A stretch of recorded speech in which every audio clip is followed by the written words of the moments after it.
All right, Hobbs, you're an Olympian. How's that feel? Feels great. I didn't realize how big of a weight there was until I finished the race. So it was that was heavier than I thought it was going to be, but I don't know. Happy to have been through it. Relieved. Yeah. Can you describe, I guess, what was that weight that was on you? I just ever since I signed pro, I think this is the race that we're all looking to. So figured I'd be developed enough, and it was kind of my time to start competing on the world stage. So yeah, there was a lot of pressure. I'm really proud of how I managed it. Race was hard, Vince was close, but super happy, super relieved. Can't wait to go celebrate with my friends and family. When did the weight lift? When did you feel it? When I crossed the finish line.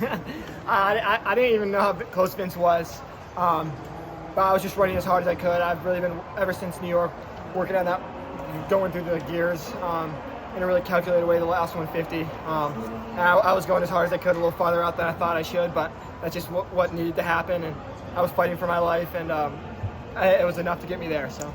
Technically, what was the plan coming into this one? Because you've cleared yourself to yard the first 2 rounds. And all 3 now. Basically, I knew yard wasn't going to mess around. I thought he would go harder, to be honest.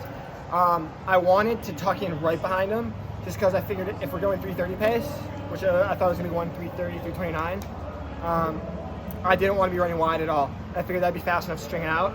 Vince protected his space really well, so I didn't really get that spot, but I was able to stay relaxed for most of the race, close enough to the inside, and then Cole went, and I didn't quite. I maybe had the gears at 250 out when he went, but that was a little far out for me, so I just tried to stay patient and go through the gears at my own pace the last 250, and that was enough to get me on the team. Do you think that style of race suited you today, having it be very fast?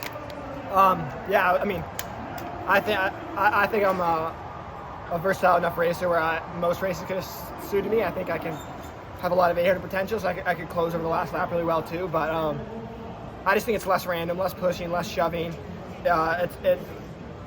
Less weird stuff can happen. Like sometimes good people can get boxed in. People that aren't as fit can just have a cleaner run. So I just think it shows who the best runners are in the fast races, and we still came home hard. So I was happy with it, but I would have been ready for anything else. Is it sunk in yet you're going to the Olympics? No. There was so much pressure, so much expectations that it's just, I haven't had a breath yet, but it feels good. You've talked openly about just sort of the mental side of being a wreck in the call room before. What were you like today? I was good. It's this year, ever since World Indoors, I was a huge mess, and I got through that and was able to get poised on the line and race really well. So ever since that moment, that just made some connection in my brain, and I've just gotten so much mentally stronger.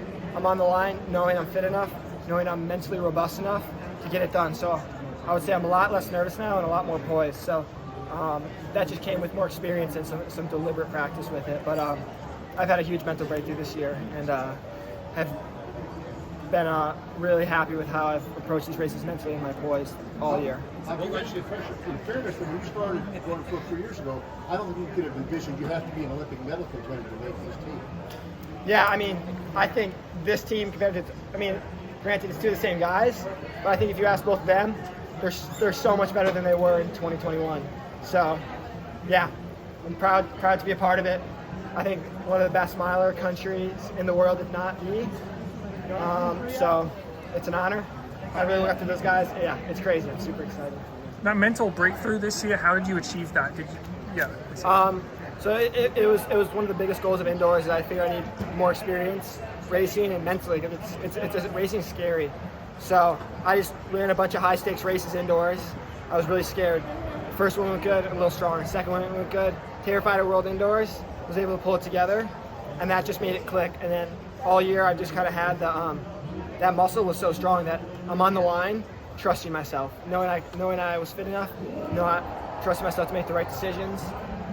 That it just got stronger and stronger. So it doesn't mean it's not hard and it's not scary, but I just have confidence in myself to handle those situations.